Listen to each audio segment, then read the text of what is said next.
This week on the Powell Not Found podcast, we're back from vacation celebrating my birthday. So happy birthday to me. Also, we're talking about the Yankees' June implosion. It's not looking good for the old New York Yankees, but looking great for the Mets. We're also going to be talking about some Zelda Echoes of Wisdom, a new Zelda game that's just been announced by Nintendo, and the return of something very, very near and dear to my heart, which is called personality in Major League Baseball with the return of the Knuckleball. So let's hit it. Let's go. Let's go. I'm gonna tell you a story about a girl who loves gin. A national pandemic seized her birthday celebration. Although she knew it was coming, we tried not to tell her. She brewed some Irish breakfast. Did she knew her birthday was getting corona? It was like Noah's hormone. Hey, everybody, and welcome back to episode 25 of the Powell Not Found podcast. I am your host, Mark Powell, here with you for a new episode after taking a week off to celebrate my birthday. So happy birthday to me. Yes, thank you. Thank you very much. Thank you. No, please, stop. Yes, thank you. Turning 35 years old, I had a great birthday, celebrated with a lot of friends, went out to Pittsburgh, saw a game at PNC Park, which if you haven't been to PNC Park, it is one of the most beautifully scenic ballparks you could probably go to. And the range of ballparks in terms of aesthetic appeal is wide in Major League Baseball. It pretty much, PNC is always near the top of every single list whenever people start coming out with, top 10 ballparks. And it really holds up. I mean, I remember feeling this way when I first visited PNC Park when I was younger, feeling like the sights of the two bridges, the skyline being really close. What an improvement they've made from an old stadium like Three Rivers, and how beautiful it is once you're sitting in the ballpark. Now, sitting in that ballpark in the middle of June is a different story. I have a summer birthday, and it comes with its perks because it's usually beautiful weather during my birthday. Also came with terrible negatives, especially when I was younger. And I don't know if anybody else's school did this, but like people would bring in, like in first grade, second grade, people would bring in cupcakes for their birthday. Their parents probably baked muffins and stuff for the whole class. And my birthday was never celebrated. It always cut off. The year cut off, and I never could put my parents to work making those muffins for the class. So I imagine probably any parent listening to this is probably like, I made so many freaking muffins every single year. They probably can't do that anymore, right? You probably can't bring in random food because of food allergies and all that kind of stuff. It was a Wild West time back when I was going to school in first grade in the old ancient year of 1996. Anyway, so went over to PNC Park. It was sweltering weather, just absolutely sweltering, like 95 plus, sitting in the stands, and it was a good game. It was just hard to watch, and it was during a heat wave. You wonder if at some point if this becomes such a problem that like baseball would consider like moving all these summer games to night, right? Because day games is a classic part about being a baseball fan, right? Wrigley Field famously didn't have a night game for a long time until like the mid 80s or something because they didn't have lights, right? It's been part of the game, but it's unsafe, especially if you're not drinking and hydrating and really, really paying attention to how you feel in the middle of the game. And where we were sitting, we were lucky enough to have seats pretty close to the action, using different ticketing sites. I feel like I've tried to crack the code about like who's got these front row seats because you can't get them on MLB.com. And we were pretty close, but going up and down the stairs, up and down the stairs, up and down the stairs, you started to realize it felt better just to be in the concourse of PNC Park underneath the shade just to get a little bit of relief. And yeah, keeping people cool has not been a priority for a lot of Major League ballparks, with the exception of maybe Arizona, who because they have the pool out in right field. And But still, that just feels like a weird way to watch a baseball game with a pool in the background. But we were in PNC Park. I can't begin to tell you the scenic, the actual vista that you get sitting in a seat is something that you don't get at a lot of other Major League Baseball parks. It is beautiful. That said, it's funny that some of the new stadiums now, Camden Yards, Chase Field in Arizona, PNC, even Yankee Stadium to some extent, they're getting to be 25, 35, 40 years old at this point. And you start to feel that expiration when you walk around, especially if you've been in a newer park. You know, I'm lucky enough to have a home baseball field nearby in Nats Park. Nats Park was built in 2008, I believe. I think the Nats came down to Washington in 2005. They played in RFK for 3 years, which was a disaster. There's actually a beautiful article online. I should actually link to it in the show notes about the opening of RFK. I think it was in the Atlantic, if I'm not mistaken, about how much of a disaster opening RFK was for the Nationals in 2005. If I can find it, I will link to it. But I'm the benefit of being close to a newer park like that, a park that's only been around now for about 16 years, is that you start realizing how much building a ballpark for the enjoyment of the fans, how many things have improved since building, even 40 years ago, even building Camden Yards, which was considered the newest of the parks, right? When they started renovating a lot of those old ones that look like just horrendously bland domes, and Three Rivers and Memorial and all these old stadiums. Even if you go to Fenway's, I mean, the oldest park in baseball. If not, yeah, I think it's a couple years older than Wrigley. It's toss up, right? But 1912, right? For Fenway.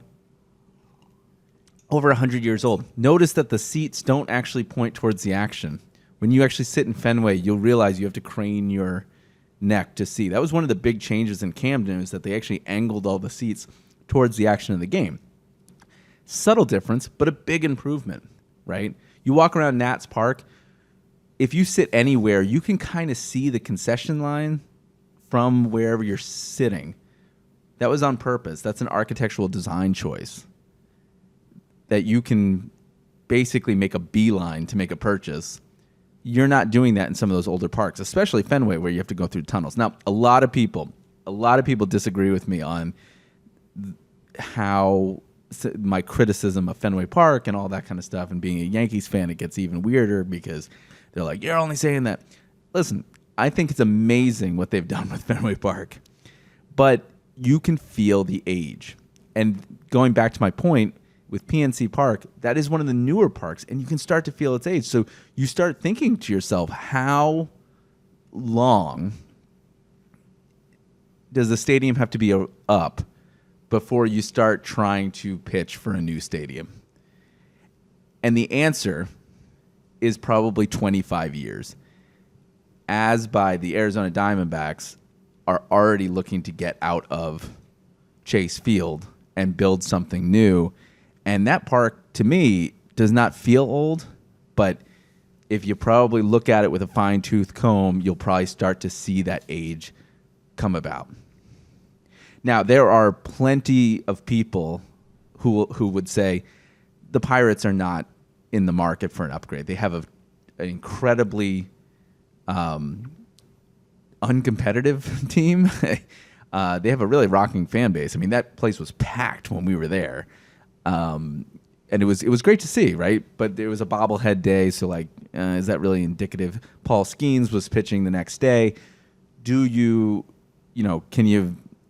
Pirates are having a moment, but is that really indicative of the crowd that it brings? But there are plenty of other places in baseball that need stadium renovation, probably more than the Pirates. I'm just saying this as walking around the park, you're going, you can start to feel that it feels a little bit older, a little bit more worn, a little bit. What was modern at the time is no longer modern, and probably probably is in need of a renovation. Now, the Tampa Bay Rays, the Oakland, Sacramento, Las Vegas A's, they definitely need a stadium. They need a home. Right? There's Fenway probably, is a National Historic Landmark now, so I don't know if it's going anywhere. But what they've done to the place is great. But like in terms of architecture, probably more needs to be done to make that stadium a little bit more current, because it feels like you're walking in the middle of a subway when you're in a game trying to get a hot dog. It just feels old-fashioned. It feels very nostalgic of the old times. Even Yankee Stadium kind of felt that way. That was built in 2009, right? So just an interesting feeling it felt walking around that park. Beautiful park again. It was fun. It was tight because there was a lot of people there, and maybe that's what's driving this kind of feeling. But with that said, let's actually talk a little bit about the New York Yankees and how good it was to take a week off from the podcast, so I didn't have to actually address what was happening on the field. Now, the Yankees started off super, super, super hot. I mean, they were on fire. The way that the record looked, and even though the Orioles were keeping pace, the way that the Yankees looked was like a World Series team. I mean, Juan Soto was taking the Yankees by storm, and Aaron Judge is on a historic pace, on a very, very similar pace to 2022. Everything was looking up for the New York Yankees, and then the injuries happened. Anthony Rizzo goes down with a fractured arm. We're bringing up Ben Rice.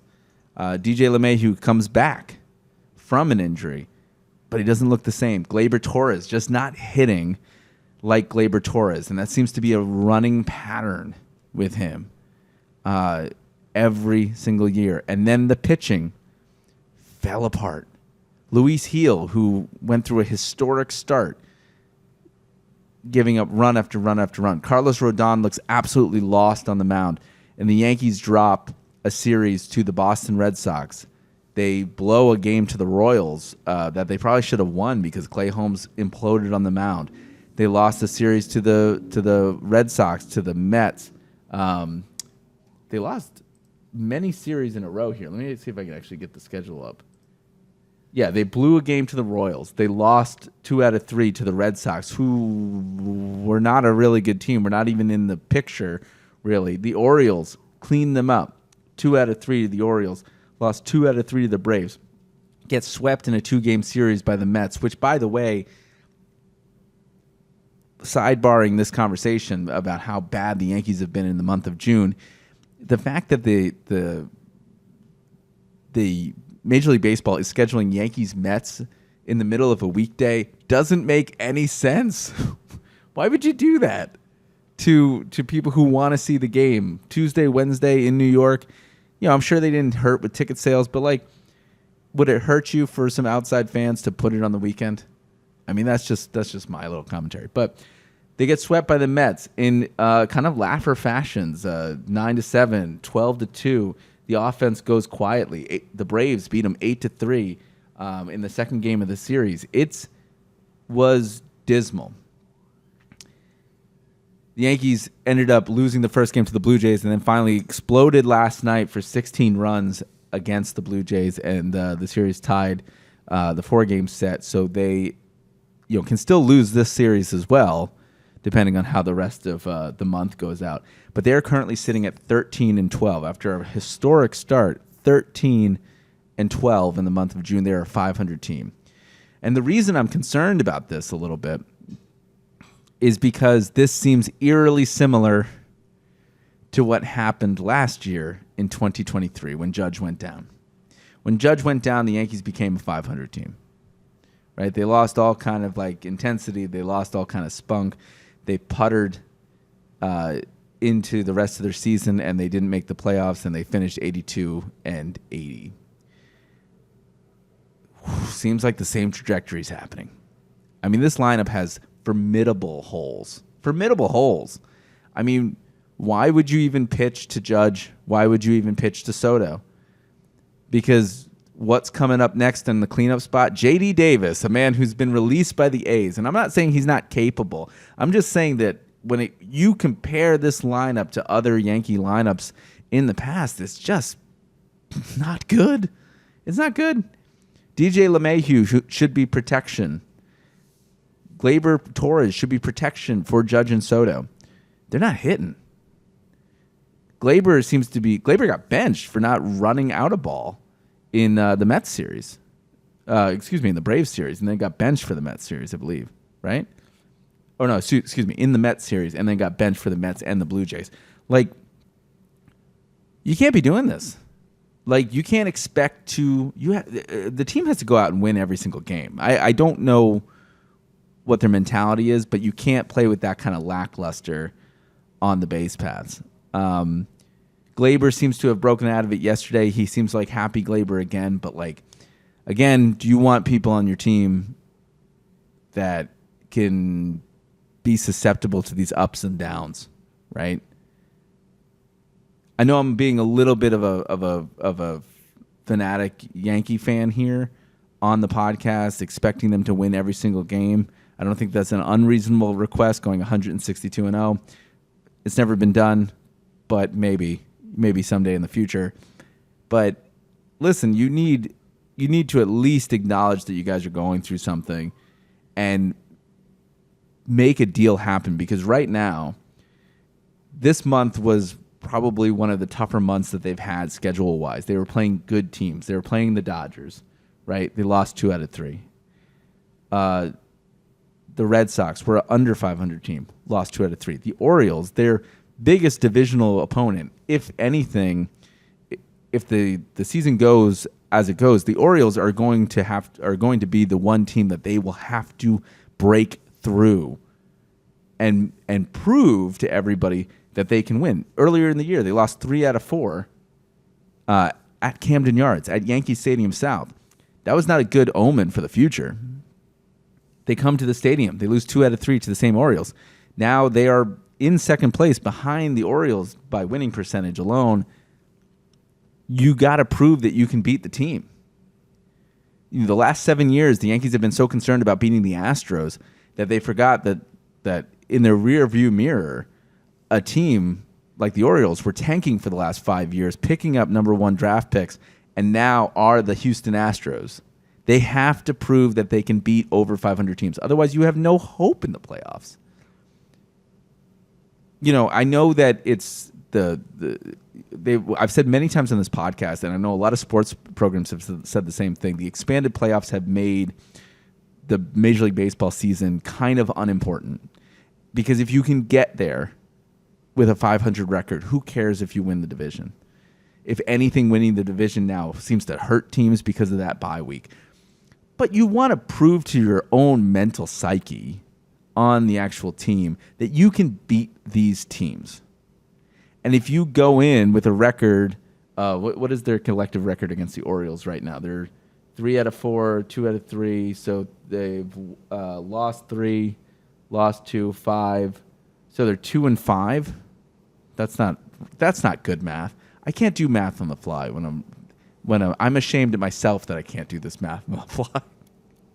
So when you can only pick up 2 wins in 2 series with a team, how do you expect to feel come October? Unless something drastically happens, unless the roster is completely shaken up. Do I see Gleyber Torres on this roster come October? No. He's in his contract year. They're probably going to want to get something for it. I think Gleyber has been on the trading block forever. So if a team is willing to pick him up and they're able to kind of fill in those holes around the infield that they so clearly have, then I think you're going to see Gleyber gone, right? They might be more tentative to hold on to him because he's a veteran of the Yankees and they have dire holes at first base. They have dire holes at third base. And Jose Trevino, who was, I thought, like a permanent stay at catcher, seems to have declined when it comes to throwing anybody out on base. So they need to fill up those holes. Giancarlo Stanton down, as always. I mean, where were all the people who basically criticized Brian Cashman for saying injury is part of his game? He proved it again. Giancarlo jogging back to home base and hurt himself and is on the 10-day IL. So they've got to do something at the trade deadline, and they've got to make this roster hit. And that was the problem in the offseason. They could not hit. Pitching, not really that much of a problem. The pitching is a problem right now, but, Cole will be Cole. Rodon is still a little bit of a wild card. Stroman's been a great addition, as we saw last night. And I wanted to talk a little bit about this reaction of Marcus Stroman from last night's Blue Jay game. Now, last night's game was an offensive explosion from the Yankees. It was nice to see. It was finally pleasing to see. I mean, had they not done that, they would have fallen under 500 for the month, right? And we would have been in one of those panic modes. I mean, they still have 2 more opportunities to fall under. If they win tonight, they will finish the month over 500. But this moment last night from Marcus Stroman got a little bit of media attention. I want to kind of showcase it right here. So let's put the sound up here on this. Let's actually raise the sound bar and let's fade to it. And let's go. Let's see. Let's play. This is a double play that Marcus Stroman got a little angry about because Gleyber Torres didn't apparently turn it fast enough. Let's take a look. To Guerrero. Grounded to short. Volpe to second for 1 out to first. Not in time. For the audio, Run scores. And it's a 2-1. throw that ball, bro. Lead as Stroman again very demonstrative. Stroman kind of clapping his hands for everybody listening to the audio version of the podcast. Not exactly happy with how that double play was turned. Now, the intensity was they went back and forth talking about this moment, about how the intensity was like showing up Gleyber Torres. But like, to be fair, Gleyber has not had a great year in the field. 12 errors, I think. Every single time, they essentially ran Isaiah Kiner-Falefa out of town for fielding like this at shortstop. And Gleyber seems to get away with it with these routine balls dropping in shallow right field. I mean, not as much attention on that. And so Stroman shows a little bit of intensity, which I'm fine with. The Yankees are sometimes too buttoned up for their own good. Granted, there wasn't really a mistake on the field. There was other clips later on that day of Judge coming for that game, of Judge coming over and calming down Stroman, kind of saying we don't do that here, kind of thing. And then Stroman kind of, to his credit, copped to it, said, hey, it was kind of me being a little bit emotional in the moment. This is what the Yankees need. They need to wake up in the middle of June, right? I tweeted during the skid, there was a moment a couple years ago where Brian Hoke, a reporter for the New York Yankees, asked Aaron Boone if they were accustomed to losing, if the team was accustomed to losing. After that happened, the Yankees went on like a tear, right? Because Boone got mad. He kind of snapped back at Brian Hoke, the reporter, and they went on a tear. And Brian Hoke the next day said it's the team accustomed to winning, and it was all kind of laughed about and forgotten. This is that moment, Yankees. This is that moment. You need someone to get mad in the dugout. You need someone to inspire some passion and wake everybody up out of their funk. I know it's a long season, but you can't go on skids like this and expect to win the World Series. You just can't. You just can't do it. Anyways, the Yankees will finish up with Nestor Cortez on the mound tonight against the Blue Jays up at the Rogers Center up at Sky Dome. And hopefully they'll finish this month up above 500. They're sitting at 53-31. I kind of don't know what happened with the Orioles and why for a long time, we're one up on the win column, but the Orioles are one up on the loss column. So they're technically in first place at 52-30. They must have had a lot of rain delayed games or something like that. But we're sitting in second place behind the Orioles, and after the month of June wraps up for the Yankees, they are looking to go for the Reds, going back home for the Reds and for the Red Sox, and then to the Rays and the Orioles. They're going to Camden Yards on the 12th, 13th, 14th, and finally the All-Star break and a 4-day hiatus and the midpoint of the season. And so it should be interesting to kind of evaluate the team at the All-Star break.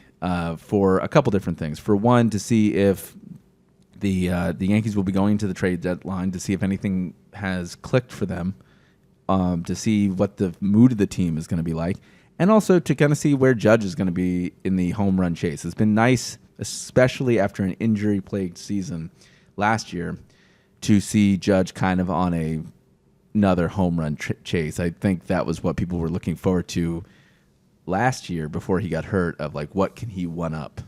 Can he get past 62? So even though the season feels like it was in a momentary slide, it's been nice to have that kind of thing going on in the background, at least for a Yankees fan. So we're going to take a quick break here, and we're going to come back talking a little bit about Echoes of Wisdom, the new Zelda game that was announced very, very briefly. And then we're going to showcase the song of the week, and we're going to talk a little bit about music, and then talk about some Knuckleball returning to baseball this Sunday. And I think everybody should go check that out because you don't see it very often. So, but for now, let's take a quick break, and I'm going to get some more tea, and we'll be right back.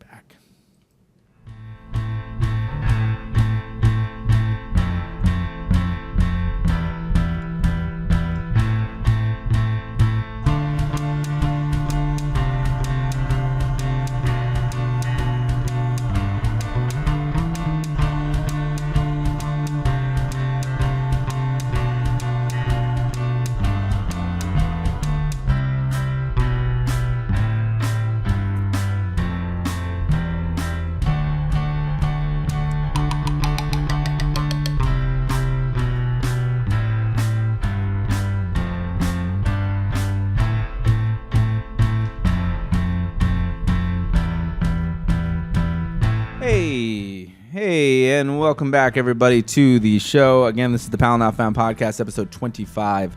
Go ahead and subscribe on YouTube. Help grow the show, and subscribe on Apple Podcasts. Rate and review the show highly, if you don't mind, because lowly doesn't help. So let's talk a little bit about a couple different things. I want to talk about music, but I also want to kind of showcase really quickly a video game thing, and I haven't done a video game thing in a long time. And Nintendo, while I was gone, had a Nintendo Direct, as they usually do, which is in lieu of a lot of those video game companies doing kind of in-person trade shows and an electronic expo, an E3, as it once was, a spinoff of CES, the Consumer Electronics Show. With those kind of institutions gone, they've kind of taken it upon themselves to actually go direct to consumer, which is what a lot of companies probably should do. In terms of trade shows and in terms of trying to make their point, it's just so much more tailored, right? If they go direct to consumer with the way that they're with their messaging, right? It's a lot less confusion. There's a lot less like talking to reporters and then reporters kind of like mucking up the message that you wanted, taking the quote that they want to kind of take and presenting it in a way where it's not as ideal. This is like straight from the faucet. And so a lot of people would say, well, you know, you're not getting like a very like, this is why you need those reporters to kind of like objectively look at something like this, because you're looking at a piece of marketing, right? And that can be, it can be presented in hopefully it's presented like the truthful way, as it should be. But you never know, and that's why these things, these games in particular, need to be played by people to actually see if they're good or not, because the marketing is never going to be, well, it's a broken game, but we're going to charge you $60 for it. So we'll, with that said, Nintendo had a Direct, and they showcased a sequel to the Legend of Zelda franchise, which is one of my favorite franchises to play. And this franchise is near and dear to my heart because I started with Link to the Past. It was like a very, very memorable game for me. It was one that I played all the time as a kid. I was obsessed with it because of how the exploration was. It just hits with me, right? This franchise, as it does with a lot of people. And so they came out with this new trailer for Echoes of Wisdom. And Echoes of Wisdom started off kind of looking like a Link's Awakening. If you're familiar with the franchise, Link's Awakening had a remaster a couple years ago and had a lot of Link to the Past vibes coming out of it. Now, for the last like 10 years, this franchise has been talked about like nonstop, about them breaking conventions with Breath of the Wild, breaking conventions with Tears of the Kingdom. They released those two games to amazing success. And all the while, there was still a lot of chatter about Zelda being playable. And they finally did it, right? This is a Legend of Zelda game where you do not play as Link, you play as Zelda, which is something that's been wanted for a long, long time. And I feel like they could have done this really badly, as they've done in the past. There used to be, my example is always that Super Princess Peach game that came out for Game Boy Advance, which was like very, very off base when it came to how they portrayed the main character there. It was very like feelings based. It wasn't like very like fun to play, and it flopped, right? This doesn't seem to be that way. I feel like there was a way that they could have presented playing Legend of Zelda as like a using a playable Zelda and presenting her in the wrong fashion or in an old way. But they didn't. They empowered her in this game, and I think it's kind of an interesting conceit, right? You're not playing with a sword, you're not battling, right? It's a different type of game where they're using kind of echoes to kind of traverse the world. And they kind of give it a little bit of a Breath of the Wild feel in that 2D world, right? And it's different. It's something that's very, very uniquely its own. It's not just a clone of The Legend of Zelda by putting a sword in her hand. It's a different type of game. It's a different traversal. And it seems really, really interesting, but still has those definitive Legend of Zelda art, Legend of Zelda feeling. And I think it's going to be something that people wanted for a long time. I'm curious to see how creative you can get with this kind of Lego sandbox world that they've created, where you can pretty much duplicate anything and go around the world. And I'm really curious to see what the story is going to be and what kind of personality they put on this version of Zelda, because it can vary from game to game. And that's always, like, to me, the most interesting thing. Like, how do they actually reproduce this story with different beats, with different character arcs, with different caricatures to kind of convey something completely different? Because ultimately, it's the same premise every single time. You're saving the world. But it's the personalities and the actual characters that kind of bring it to life. So I just wanted to kind of shout this out really, really quickly, because this is a very, very interesting game. People have been clamoring about this for years, since the game, really got major popularity in 1991, and so it'll be interesting to see if they, when this game gets released in September 24th, if they've struck the right tone with this playable Zelda, if they've given her a great personality that's like, empowering. It's not, stereotypical or anything like that of older games that didn't do it right. I'm going to be very curious to see how this actually lands, and whether this spurns a new franchise and a new spin-off that actually is really, really popular. This is, to me, this is great. This is like something very, very different. I love how they're breaking conventions all the time. And I love how they made a game to basically tell all the fans, okay, shut up, we did it, right? Stop emailing us. Stop calling and stop telling us to make this thing. We've made it. Now stop mailing us letters.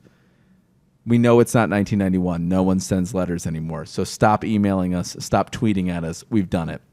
This is the game that Nintendo has made to just tell everyone to essentially shut up. I love it. I love that their developers are listening to people's clamorings and saying, hey, okay, yeah, maybe we can do something with that. It's not just say, no, we have our set ways. It's like, let's actually try it. Let's see what it is. I'm really curious to also go into this game, because there is something about the way that video games are kind of structured nowadays. They're just so long. The Tears of the Kingdom, it was a great video game, but who has the time, right? Especially as you start getting older and older and older, you don't have 300 hours to set aside. Maybe you do, and good for you if you figured out how to time manage your schedule like that. But I don't have 300 hours to set aside to explore everything. So it's something about these little sandboxy 2D Zeldas that are more reminiscent of an era when you could kind of get through a video game within like 12 hours. That's something really, really appealing to me at this point. A 300, 400 hour epic, while great, is just, at some point when you find yourself peeling yourself off the couch because you haven't moved for 4 hours, that doesn't elicit good feelings mentally. When you have trouble picturing what the sky looks like because you've been playing games too long, that does not elicit good mental feelings in my mind. When you realize you haven't gone to the supermarket in 4 days because you've been entranced by a video game, that's not a good condition to be in. So, anyways, I'm really intrigued by this. It comes out soon. I like the fact, too, that they just seem to announce and be like, hey, you can play this in 3 months. It's not something that you're going to be waiting for, and the expectations are going to be, risen that high because it's already out. So I love the way that they released this. I also love this little parody to Breath of the Wild in 2D. There's a lot of like 2D perspective that's not isometric to when it comes to the 3D of the game. It's actually just straight horizontal, which is kind of nice. It's like a reminiscence to Link's Awakening or Oracle of Ages when you go into those sections, or even the original the original Legend of Zelda, where there's basically a straight profile shot of them. So I love how they kind of brought that back and made it a little bit more prominent. So yeah, I'm really excited for this game. I thought that was a very, very different announcement, and way to go for that company breaking conventions over and over and over again and really reinventing this thing, because it's very, very different. I love what they've done with these spin-offs, Cadence of Hyrule, that rhythm game that was done by Crypt of the Necrodancer developers. Love that. I mean, it was very, very different. I did not feel like I was going to like that game, and I ended up loving that game. So love the kind of spin-off stuff that they've been doing with the series, and love what they've been doing to just redefine what the series is. That's really, really cool, and ultimately the most creative to me. But anyway, so that's Legend of Zelda Echoes of Wisdom. That's going to be coming out September 26th? September 24th? Oh, let's actually check that out. Let's get that right, shall we? If we're going to pimp the game, we should probably know. September 26th, 2024, along with a new kind of SKU of that Nintendo Switch system, which will eventually be going on 8 years old at this point. So pretty long life cycle for that little handheld. So hopefully we'll see whatever's coming up next in their catalog, in their system catalog. So, and hopefully that will be debuting next year. Really quick, I want to go and do a little bit of a song of the week here. I want to bring that back. We haven't done that in a long time. And it's going to be a really, really short song. So this song is called Simple Song. Simple Song was off of my album called The Benefit of the Doubt, and it was the first title track. And I always liked it. I always felt like it was kind of a good 1 minute kind of simple song, right? That's why I called it that, right? It was something that I enjoyed playing, and right now I've been actually fixing up all of my guitars kind of, and buying looper pedals and trying to gear myself back up to try to make a little bit more of a musical appearance and get back into writing, get back into playing out. And so I figured this would be the best way to start, is to remind myself of all the catalog that I've got, including this little song called Simple Song. And when we come back, we'll wrap up the show, and we'll talk a little bit about the return of the Knuckleball, which is coming up next. But here it is. This is Simple Song. This was written with the weirdest influence, and I'll tell you about that coming back from the song. So give me 1 second as I cue it up, and here we go.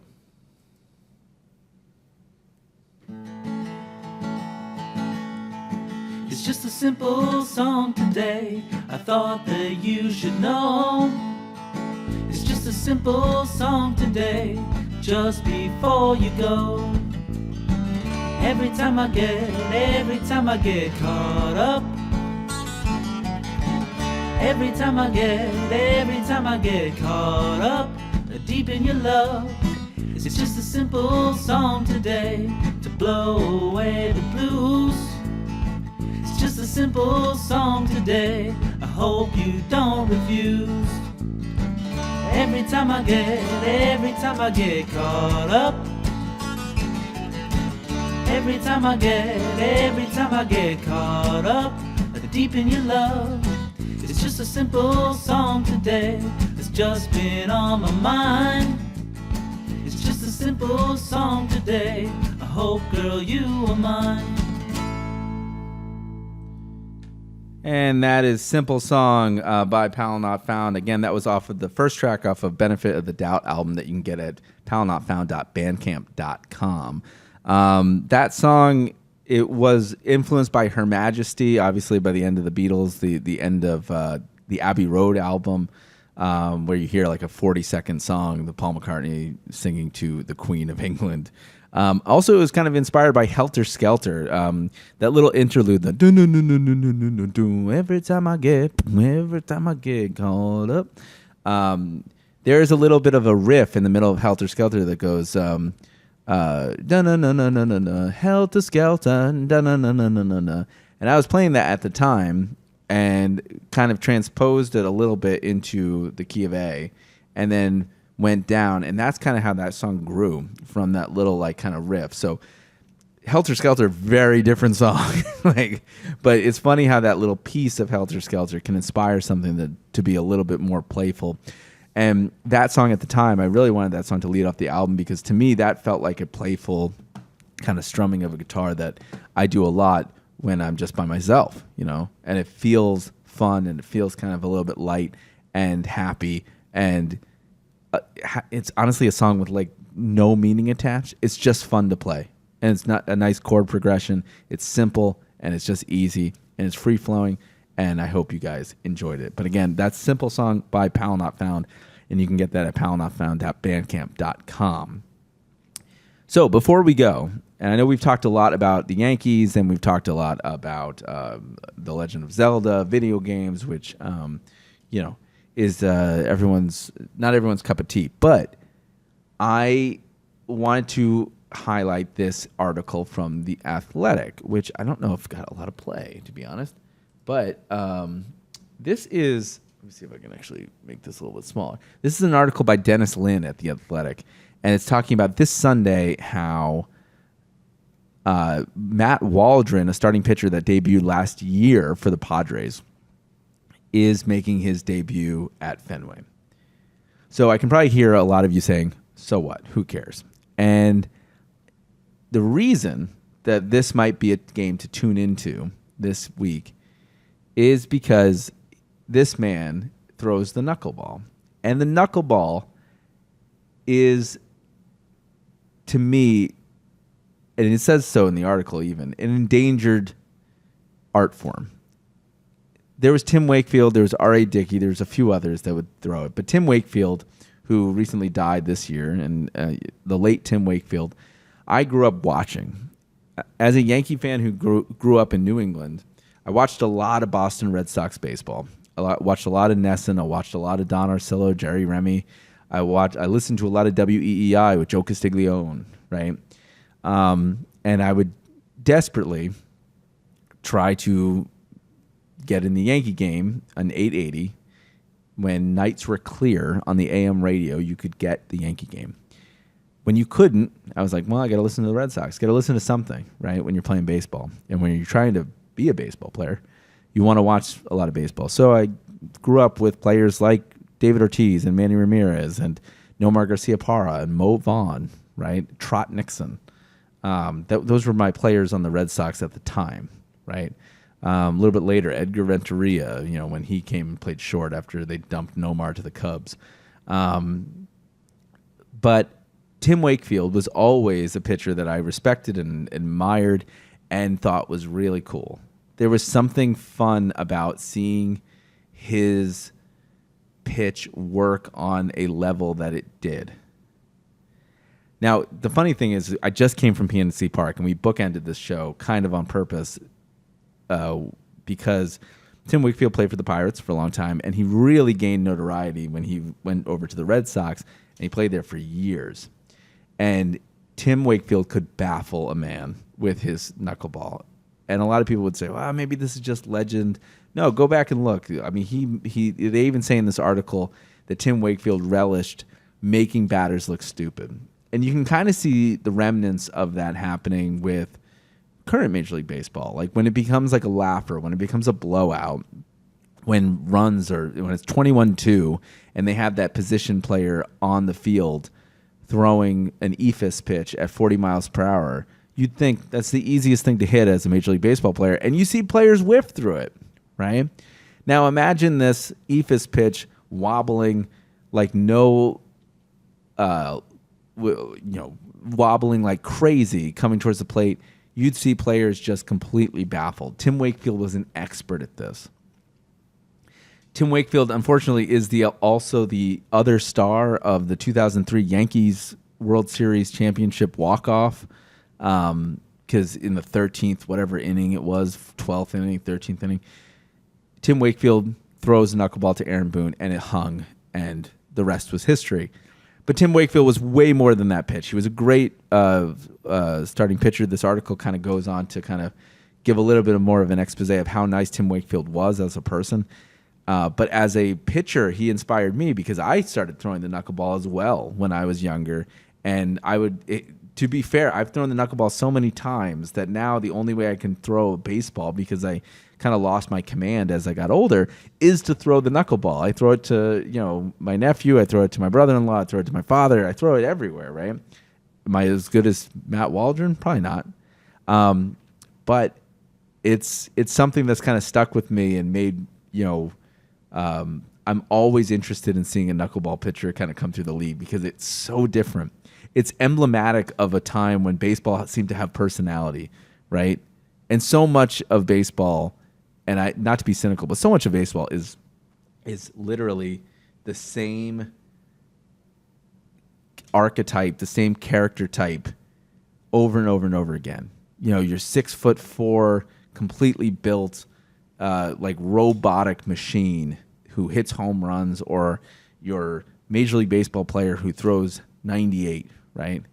But my era was full of a lot of different pitchers and batters that didn't look the same. Like they weren't completely carbon copies of each other. For every Randy Johnson, you had a Jamie Moyer who was throwing like 60 miles per hour throwing the baseball. Even Greg Maddux over the course of his career was a flamethrower and then became a pitcher that threw on location, right? Would play mind games with the batter to get him out, right?